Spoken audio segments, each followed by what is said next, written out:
పైకి లీటర్లా కనిపించే ప్రతి ఆయిల్ ప్యాకెట్ లీటర్ కాకపోవచ్చు, కానీ ఫ్రీడమ్ ఆయిల్ ప్యాకెట్లో మాత్రం ఖచ్చితంగా లీటర్ నూనె ఉంటుంది. నమస్కారం. ప్రస్తుతం మనతో పాటు ఇస్కాన్ టెంపుల్ నుంచి ప్రణవానంద ప్రభుజీ ఉన్నారు. వారు ముంబైలోని గోవర్ధన్ ఇకో విలేజ్ ఆశ్రమంలో సేవ చేస్తూ ఉంటారు. ప్రత్యేకంగా శ్రీకృష్ణ భగవానుడి గురించి, వారి లీలల గురించి, ఇప్పటి జనరేషన్ అసలు శ్రీకృష్ణ భగవాన్ నుంచి ఏం నేర్చుకోవాలో, శ్రీకృష్ణ తత్వం సమస్త మానవాళికి ఏం చెబుతోందో వారి ప్రవచనాల ద్వారా వివిధ మాధ్యమాల్లో వివరిస్తూ ఉన్నారు. ప్రస్తుతం సుమన్ టీవీ స్టూడియోలో ఉన్నారు. వారితో మాట్లాడదాం. ప్రణవానంద ప్రభుజీ, నమస్కారం అండి. హరే కృష్ణ. ప్రభుజీ, రాధ శ్రీకృష్ణుల కన్నా వయసులో పెద్దవారు అని చెప్తూ ఉంటారు, ఇది నిజమేనా అండి? శాస్త్రాన్ని ప్రకారంగా రాధారాణి కృష్ణుడి కంటే సంవత్సరం 15 రోజులు చిన్న. ఒక సంవత్సరం 15 రోజులు. రాధాష్టమి, కృష్ణాష్టమి రెండు అష్టమి కదండి. ఈ అష్టమి తర్వాత వచ్చే నెక్స్ట్ అష్టమికి రాధారాణి పుట్టింది. అవును. సంవత్సరం 15 రోజులు వాళ్ళిద్దరికి వయసులో డిఫరెన్స్ అన్నమాట. రాధారాణి కృష్ణుడి కంటే పెద్ద కాదు, సీతమ్మ తల్లి రాముడి కంటే పెద్ద కాదు. కాబట్టి ఈ ప్రపంచంలో ఎన్ని అబద్ధాలు వెళ్తున్నాయి అని అంటే అసలు మాకు అప్పుడప్పుడు విన్నప్పుడు బాధపడాలా, కోపం తెచ్చుకోవాలా అర్థం కాదనమాట. కానీ జాలి వేస్తుంది చివరికి, ఎందుకు వీళ్ళందరూ ఇలా మాట్లాడతారు అనే విషయం. రాధారాణి కృష్ణుడి కంటే చిన్న, సీతాదేవి కూడా రాముడి కంటే చిన్న. ఇది శాస్త్ర సమ్మతంగా మీరు అడిగితే. ఇన్స్టాగ్రామ్ ప్రమాణంగా అయితే వేరుండొచ్చు, కానీ శాస్త్ర ప్రమాణంగా, వాల్మీకి రచించిన రామాయణ ప్రమాణంగా, గర్గ సంహిత ప్రకారంగా రాధారాణి కృష్ణుడి కంటే చిన్న, సీతమ్మ తల్లి రాముడి కంటే చిన్న. ఎప్పుడైతే రాధారాణి పుడుతుందో, రాధారాణి వృషభాను కీర్తిద. రాధారాణి గారి యొక్క తండ్రి పేరు వృషభాను మహారాజ్, తల్లి గారి పేరు కీర్తిద. వీళ్ళిద్దరికి రావల్ అనే ప్రదేశంలో ఒక సహస్రతల బంగారు పద్మం పైన రాధారాణి ఆవిర్భవిస్తుంది అన్నమాట. అప్పుడు ఎలా అయితే సీతమ్మ తల్లిని జనక మహారాజు గారు తీసుకున్నారో, అలానే రాధాదేవిని కూడా వృషభాను మహారాజు గారు పెంచుకున్నారన్నమాట. అయితే ఇలా అవుతున్నప్పుడు రాధారాణి కళ్ళు తిరిగింది అన్నమాట. అందరు అనుకుంటారు, అయ్యో కళ్ళు లేవేమో, ఏంటి ఎలా అని చాలా బాధపడుతూ ఉంటారు అన్నమాట. అయితే ఒకసారి కృష్ణుడు బరసాన, ఎక్కడైతే రాధారాణి ఉందో ఆ ప్రదేశానికి వస్తాడు. ఎప్పుడైతే కృష్ణుడు వస్తాడో, కృష్ణుడు ఎప్పుడైతే తొంగి శ్రీమతి రాధారాణిని చూస్తారో అప్పుడు మాత్రమే రాధారాణి కళ్ళు తెరుస్తుంది అనమాట. అప్పటి వరకు కళ్ళు తెలియదు. ఎందుకంటే రాధా తత్వమే కృష్ణ ప్రేమ, కృష్ణ భక్తి. ఆవిడికి కృష్ణుడు తప్ప ఇంకేది ఈ ప్రపంచంలో ఉండదు. కాబట్టి కృష్ణుడు వచ్చేంత వరకు కళ్ళు తెలియదు అనమాట. కృష్ణుడు ఎప్పుడైతే వస్తాడో, కృష్ణుడు వస్తూ ఉంటే, దగ్గరకు వస్తూ ఉంటే రాధారాణి యొక్క చిరునవ్వు పెరుగుతూ ఉంటుంది. ఎప్పుడైతే కృష్ణుడు తన ముందు ఉన్నారో అప్పుడు కళ్ళు తెరుస్తుంది అనమాట రాధారాణి. మరి అంతగా ప్రేమ ఉన్నప్పుడు అలాంటి రాధని కృష్ణుడు వదిలేశారు అని అంటూ ఉంటారు. ఇది ఎంతవరకు నిజంగా అలా జరిగిందండి? మీకు ఒక విషయం చెప్తానండి. మారోబి రాకోబి జో ఇచ్చా తోహార్. ఇవి అంత సులభమైన విషయాలు కాదు అర్థం చేసుకోవడానికి. మీరు అడిగేవి చాలా ఫిలాసఫికల్ ప్రశ్నలు, కానీ నేను అర్థం చేసే ప్రయత్నం చేస్తాను. ఎందుకంటే మనకి చాలా మంది శాస్త్రం చదవరు. భగవంతుడు అంటే ఆ భక్తి, ఆ ప్రేమ, అవి బృందావనంలో ఉండే బ్రజవాసులకు ఎటువంటి ప్రేమ మీకు చెప్పడానికి ప్రయత్నం చేస్తాను, వినండి. ఇప్పుడు రాధారాణి ఇప్పుడు కూడా నిరంతరం కృష్ణుడి యొక్క సేవ చేసుకుంటూ ఉండేది. కృష్ణుడికి కూడా రాధారాణి పట్ల అలాంటి ప్రేమ. మథురా నగరానికి వెళ్ళాలి కంస సంహారం చేయడానికి.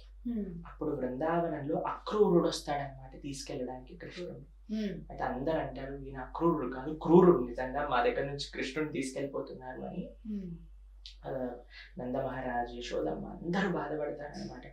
గోపికలు అయితే ఏం చేస్తారు తెలుసా అండి, మొత్తం రథం ముందు పడిపోతారు కృష్ణుని తీసుకెళ్ళనివ్వమని.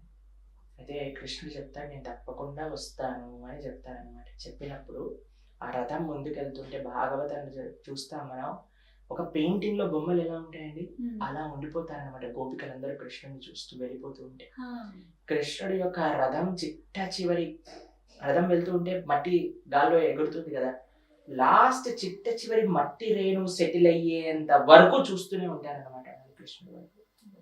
అంత ప్రేమ కృష్ణుడు అంటే. మనకి అటువంటి ప్రేమ కలిగిన వ్యక్తులని కృష్ణుడు ఎందుకు వదిలేశాడు అని అంటే ఏంటో తెలుసా అండి, కృష్ణుడు వెళ్ళిపోయాక కృష్ణుడి పట్ల ఉండే ప్రేమ వాళ్ళకి పెరుగుతూ వచ్చింది, తగ్గలేదు. దీన్ని ఆధ్యాత్మిక భక్తి మార్గంలో విప్రలంబ భావము అని అంటారు అన్నమాట. అంటే ఏంటో మీకు చెప్తాను. ఇప్పుడు కొత్తగా పెళ్ళైపోయాక వాళ్ళ హస్బెండ్ కెనడానో అమెరికాలోనో పనిచేస్తారు అనుకోండి, పెళ్ళి అయిపోయాక వెళ్ళిపోయాక కొత్తగా పెళ్ళైన వాళ్ళకి ఏమనిపిస్తుంది, భార్య ఏముంటుంది, నిరంతరం కూడా హస్బెండ్ గురించి ఆలోచిస్తూ ఉంటారు. ఇలా నోటిఫికేషన్ వచ్చింది అనుకోండి, ఓ మా ఆయనగారు మెసేజ్ పంపించారా అని చూస్తూ ఉంటారు. లేదా ఏదైనా ఆయనకి ఇష్టమైన చూసారనుకోండి, తల్లిదండ్రులైనా భార్య అయినా ఏమని అనుకుంటారు, మరి ఈ మా చిన్నోడి కంటే ఇది చాలా ఇష్టంగా, ఎక్కడ చూసినా సరే ఇక్కడ వాడు కూర్చునేవాడు, ఇక్కడ వాడు ఆడుకునేవాడు. దూరంలో ఉన్నప్పుడు ఏం చేస్తున్నాడో, తిన్నాడో లేదో, నిరంతరం కూడా దూరంగా ఉన్నప్పుడు అదే ఆలోచన మనకు ఉంటుంది కదా. ఆ ప్రేమ దూరంలో ఉన్నప్పుడు ఇంకా పెరుగుతుంది అనమాట. ఎప్పుడైతే అంత ప్రేమ ఉంటుందో, ఎప్పుడైతే ఆ ప్రేమ గట్టిపోతుందో, ఎప్పుడైతే కృష్ణుడు వచ్చేసాడో బృందావనానికి, అప్పుడు చూసినప్పుడు అసలు వాళ్ళ ఆనందానికి అసలు తగదులు ఉండవు అనమాట. దీన్ని సంభోగము అంటారు. విప్రలమ్మ అంటే దూరంగా ఉండటం, దాంట్లో ఆనందం ఉంటుంది. సంభోగంలో ఇంకా ఇంకా ఆనందంగా ఉంటుంది.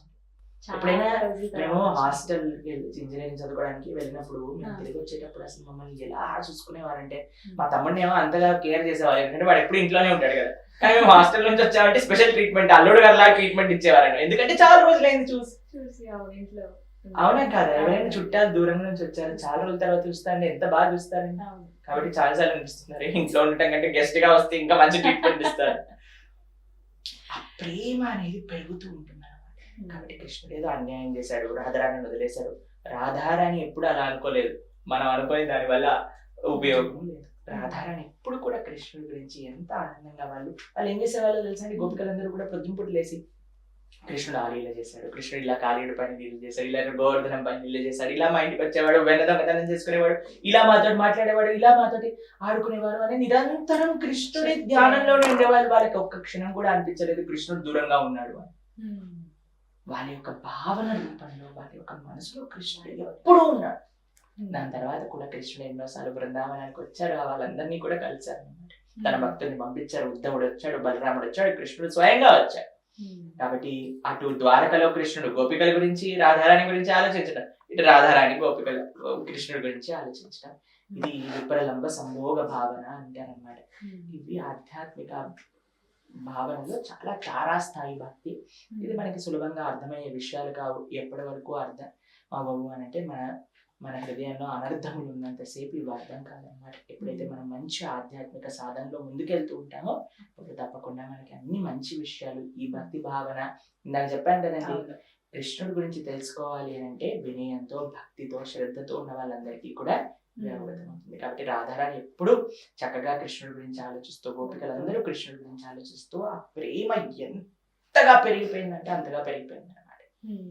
చాలా మంది మమ్మల్ని అడుగుతారు, అయ్యా మరి ఇంత ప్రేమించే వాళ్ళు కృష్ణుడు వెళ్ళిపోయినప్పుడు ఎందుకు వాళ్ళ శరీరాన్ని వదిలేయకుండా, అంటే శరీర త్యాగం చేయకుండా అలానే ఉండిపోయారంటే, వాళ్ళు అనుకునే వాళ్ళ మనసులో కృష్ణుడు వస్తే నేను లేకపోతే ఎలా, కాబట్టి ఆయన వచ్చినప్పుడు మేము సేవ చేయడానికి రెడీగా ఉంటాము. ఇది ప్రేమ, ఇది భక్తి అంటే.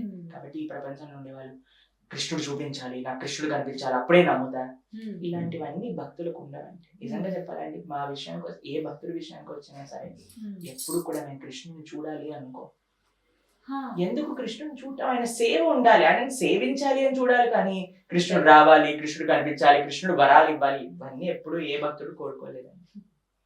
నిజంగా చెప్పాలంటే మా సాంప్రదాయంలో నదనం నజనం న సుందరీం కవతాంబా జగదీశ కామయే మవజన్మని జన్మనీశ్వరే భవతాద్ భక్తి రహైతుకీత్వయి అని మహాప్రభు మాకు ఉపదేశం చేశారు. మా సాంప్రదాయంలో ఒక రూల్ ఏంటి అని అంటే, ఎప్పుడు కూడా భగవంతుని ఏ కోరిక కోరకూడదు. నా ధనం, నాకు డబ్బులు వద్దు, నా జనం, నాకు ఫాలోవర్స్ వద్దు, నా ధనం నా జనం నా సుందరి. చాలా మంది సుందరమైన స్త్రీ కావాలి మనకి ధర్మపత్నిగా అనుకుంటారు. నా సుందరి కవితాంబ, నాకు పెద్ద పాండిత్యం వద్దు. మరి ఏం కావాలి నీకు అంటే, జన్మ జన్మాంతరాలకి కూడా భవతాద్ భక్తి రహేతుకి, నీ భక్తి నీ సేవ ఉంటే చాలు మాకు. కాబట్టి భగవంతుడిని చూడాలనుకోవటం, భగవంతుడితో ఉండాలనుకోవటం కాదండి, భగవంతుడి యొక్క సేవ మాకు ఎల్లప్పుడూ ఉండాలి. ఆ భగవంతుడు మనకి మనసులో స్మరణలోకి రావాలి. ఇది భక్తుడు కోరుకునేది. చక్కగా వివరించారు ప్రభుజీ. నమస్తే. హరే కృష్ణ.